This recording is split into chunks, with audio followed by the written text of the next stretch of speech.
The most dangerous OSS agents in World War II were not the ones carrying the biggest weapons. They were the ones who looked completely harmless, with fake papers in one pocket, a hidden camera in another, and maybe a pistol so small it looked like someone lost a bet in the weapons department. Because in espionage, looking boring was not a weakness, it was the whole trick. First, we had the high-standard HDM suppressed pistol. This was the American quiet pistol most associated with OSS and later CIA use, built around the high-standard HD military line and chambered for .22 long rifle. Its value was not raw power, it was low sound, low flash, and a boring target pistol profile that did not scream secret agent. Next, we have the Welrod silenced pistol. The Welrod was a British SOE design from Station 9 near Welwyn, and OSS used it through Allied clandestine channels. It was bolt-action, magazine-fed, and deliberately slow. The point was not a gunfight. The point was one quiet shot at very short range. Now we have the Sedgley OSS glove pistol. This was a tiny single-shot .38 class firing mechanism attached to the back of a work glove. It was a last-ditch weapon for extreme emergency, not a magic handshake machine from the movies. It also proves that World War II engineers could look at brass knuckles and think, charming, but not weird enough. Next, we have the FP-45 Liberator, also called the Woolworth gun. It was a crude, stamped, single-shot .45 caliber pistol intended for mass distribution to resistance and partisan forces. The United States Army paid about $1.72 per pistol before the stockpile passed to OSS. It was not designed to win a duel. It was designed to help someone get a better weapon. Let's continue with the Fairbairn-Sykes fighting knife. This was the classic commando dagger of World War II, developed from the close combat ideas of William Fairbairn and Eric Sykes. Its narrow, double-edged blade was made for thrusting, not chopping firewood like a confused camper. OSS, SOE, commandos, and other special forces lived in the same brutal, close combat universe, and this knife became one of its icons. Next, we have the OSS Stiletto. This was the American adaptation of the Fairbairn-Sykes concept, often linked with Landers, Frary, and Clark manufacture. It had a slender thrusting blade and an awkward flat metal sheath collectors famously compare to a pancake flipper. The blade was serious. The sheath was the kind of idea that probably looked better on a desk than on a parachute harness. Now we have the Smatchet. Fairbairn designed it as a heavy, close combat blade, broader and more brutal than a stiletto. It could thrust, slash, and chop, which made it more of a short battlefield cleaver than a gentleman's dagger. Subtle? Not really. Effective at terrifying a briefing room? Absolutely. Next, we have the garrote. In clandestine catalogues, this belonged to the dark world of silent close combat tools and sentry removal training. It was compact, easy to conceal, and almost impossible to explain politely if captured. This was not elegant spy fiction. This was the ugly edge of resistance warfare. Let's continue with brass knuckles. They were not a glamorous OSS invention. They were blunt force insurance in the same family as knives, clubs, and other close combat stopgaps. Sometimes the secret lab produced miracle radios. Sometimes the answer was just hit harder. Lovely progress. Next, we have the N-pen single-shot pistol.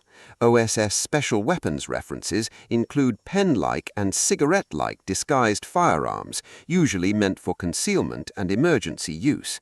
The idea was not accuracy, reload speed, or comfort, it was deniability. Treat this as rare catalog gear, not something every agent casually carried beside his fountain pen. Now we have the Little Joe OSS compact crossbow.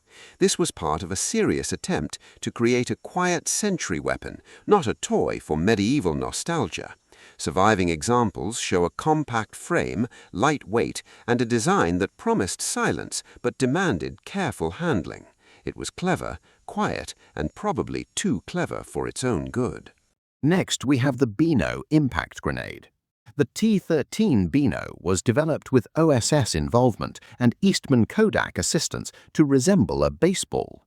That made sense for American throwers, at least in a design meeting. In the real world, reliability and safety concerns kept it from becoming the miracle grenade its designers imagined. Great idea for a briefing room, less great when gravity joins the conversation. Let's continue with Aunt Jemima explosive compound. This was an OSRD and OSS-linked plastic explosive concept disguised as flour or baking material. It was intended for covert transport in a form that looked ordinary, which was the entire trick. The important point is the disguise and the clandestine logistics. The recipe stays buried in history where it belongs.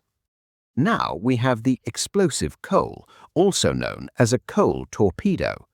OSS Research and Development worked on charges shaped and camouflaged to resemble real coal.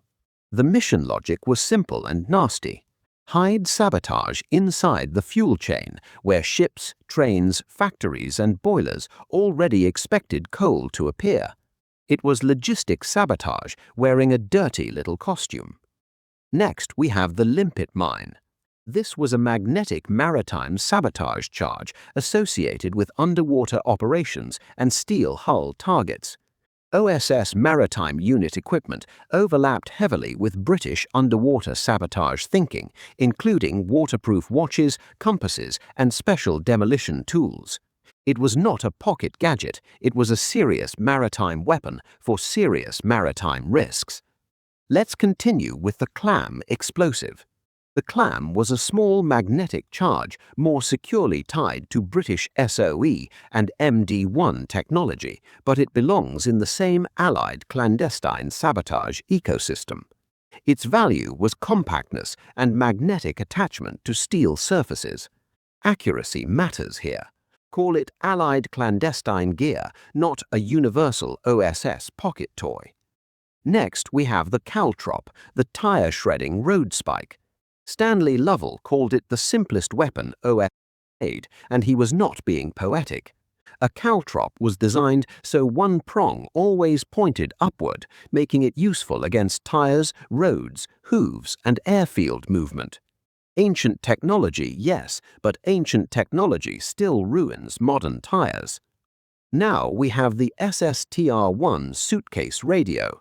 This was Strategic Services Transmitter Receiver 1, a clandestine wireless telegraphy set packed in suitcase form. OSS bought about 8,000 sets, and using one was not casual.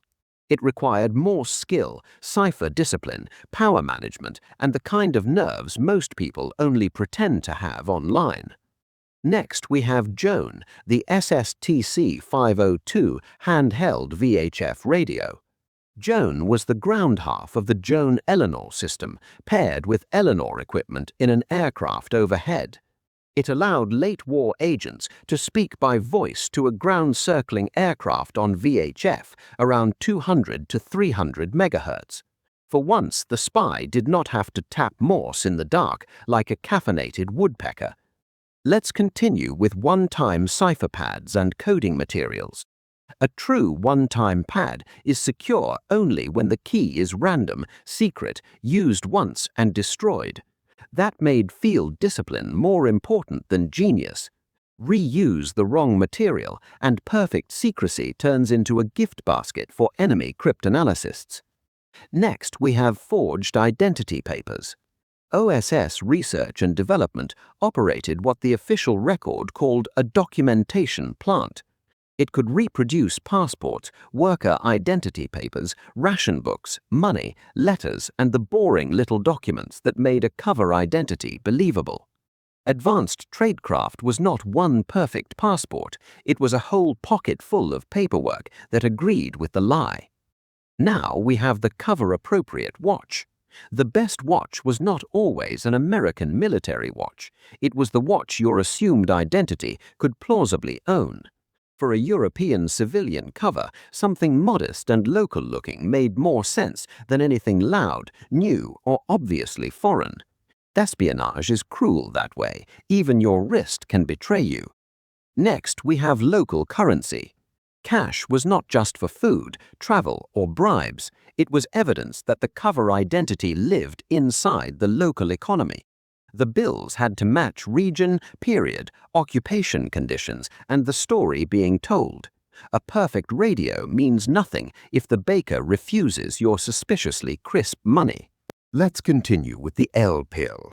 The L stood for lethal, and in Allied clandestine usage, it meant a cyanide suicide capsule issued for the nightmare scenario of capture and torture.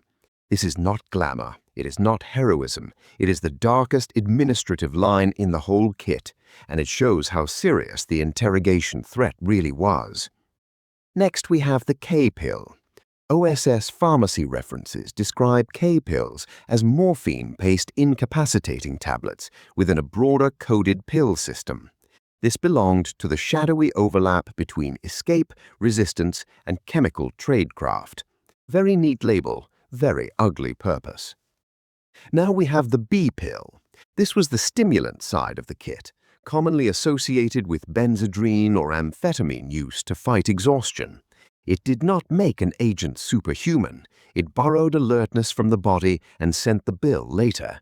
World War II did many things efficiently, including terrible sleep hygiene. Next we have Who-Me, the foul odor compound. It was a morale and harassment device, not a battlefield superweapon. The idea was to make enemy personnel a target of ridicule and disgust. The problem was that the user could contaminate himself too. The OSS wanted humiliation in a bottle. Reality added splash damage. Let's continue with invisible ink. OSS did not treat secret writing like lemon juice theater. It worked with controlled inks, cover letters, and procedures meant to survive censorship. The danger was not only that the ink might be found, the paper itself could look suspicious under inspection. So yes, the message could be invisible and still get you killed. Next, we have the tear gas pencil. The best documented wartime example is the SOE-acquired faultless gas pen, a fountain pen-shaped device that discharged tear gas from a cartridge. It was escape and harassment equipment, not a primary weapon. It sits in the crossover zone between British and American clandestine catalogues. As usual, the pen was mightier than the sword if the sword was in another room. Now we have the miniature compass. OSS and Allied escape kits used tiny compasses hidden in small objects, including clothing items and personal gear. These devices had to be small, non-obvious, and useful after a drop, escape, or evasion march. A compass did not impress anyone in the armory. It merely helped people get home. Minor detail. Next, we have escape maps concealed in playing cards. American and British intelligence worked with the United States Playing Card Company on decks that could hide map sections for prisoners and evaders. One card alone did not save anyone. The map had to be assembled from pieces, which is both brilliant and deeply annoying. Still, annoying beats lost. Let's continue with the Kodak Matchbox camera. Eastman Kodak developed it for OSS as a small camera disguised as a period matchbox using 16mm film. CIA museum records describe it as roughly 6 centimeters by 3.8 centimeters by 2.3 centimeters. It was meant for target recording and propaganda photography behind the lines, and it could be operated mostly by feel. Basically, the camera was smarter than most fake mustaches. Finally, we have lockpicks. OSS agents and resistance personnel could receive entry tools when a mission required access, escape, or document work. This was specialist equipment, not a universal spy necklace. The real value was quiet access, not dramatic action. And if captured with them, your innocent tourist story aged about 20 years in 2 seconds. So that is the real OSS kit. Not one superhero belt, but a mission-built system of weapons, radios, papers, poisons, cameras, maps, and ugly little backups. The shocking part is not only how futuristic some of it was. The shocking part is how much of it was deliberately boring, because in World War II espionage, boring was how you stayed alive. Subscribe for more historically accurate World War II spy gear, Office of Strategic Services equipment, and the uncomfortable details most documentaries politely skip.